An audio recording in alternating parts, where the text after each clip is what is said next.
जन्माष्टमी के इस पावन अवसर पर पूजा का प्रत्येक चरण और सामग्री का प्रत्येक अंश विशेष महत्व रखता है, क्योंकि सही और पूर्ण पूजा सामग्री से की गई आराधना से भक्त की भक्ति और भी गहन हो जाती है और भगवान का आशीर्वाद सहज ही प्राप्त होता है। इसलिए आइए जानते हैं जन्माष्टमी की आवश्यक पूजा सामग्री की सूची, जिससे आपकी आराधना पूर्ण विधिवत सहित और अत्यंत मंगलमयी हो सके। पूजा की सामग्री के लिए धूप, अगरबत्ती, कपूर, केसर, चंदन, कुमकुम, चावल,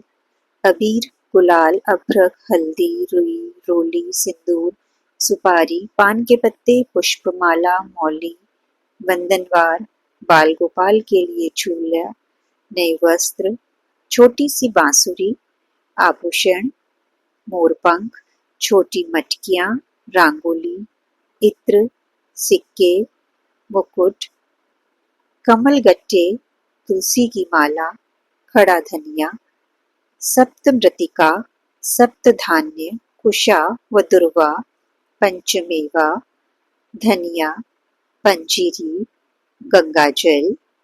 पंचामृत जिसमें शहद, शक्कर, शुद्ध गाय का घी, दही, दूध सम्मिलित हो, ऋतुफल, नैवेद्य या मिष्ठान,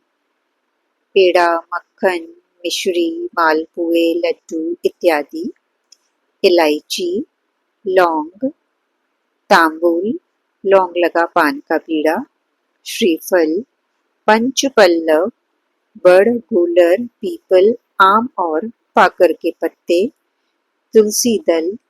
केले के पत्ते, कलश, सफेद कपड़ा, लाल कपड़ा, पंचरत्न, सामर्थ्य के अनुसार और एक दीपक, घी बाती प्रज्वलित करने के लिए। पूजा सामग्री का सही संकलन और उनका प्रेम पूर्वक उपयोग न केवल हमारे अनुष्ठान को पूर्ण बनाता है, बल्कि हमें यह भी याद दिलाता है कि भगवान श्री कृष्ण का प्रेम पाने के लिए केवल भौतिक वस्तुएं ही नहीं,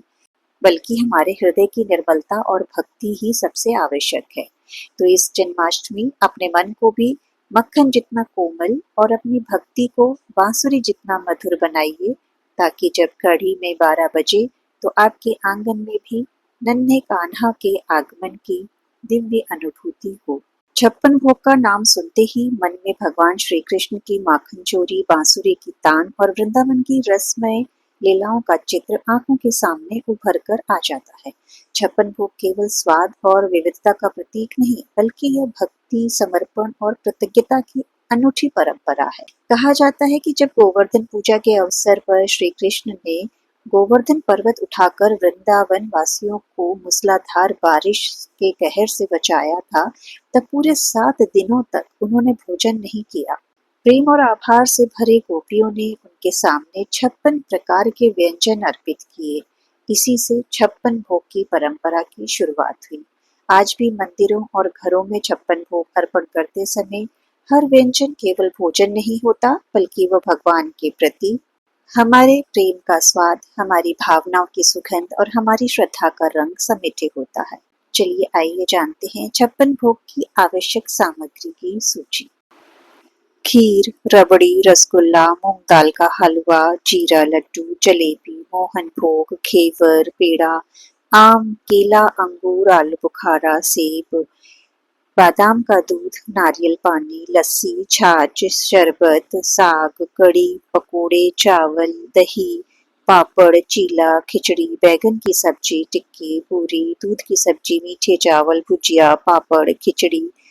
बादाम, काजू, इलायची, पिस्ता,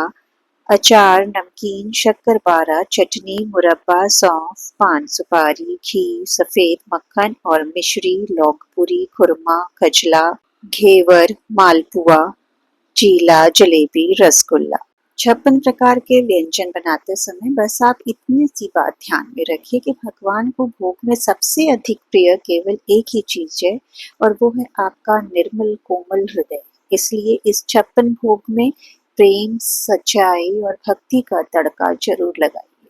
ताकि यह अर्पण धरती से सीधे गोलोक तक पहुंच सके और आपके जीवन को श्री कृष्ण की कृपा से भर दे। जय श्री कृष्ण। राधे राधे।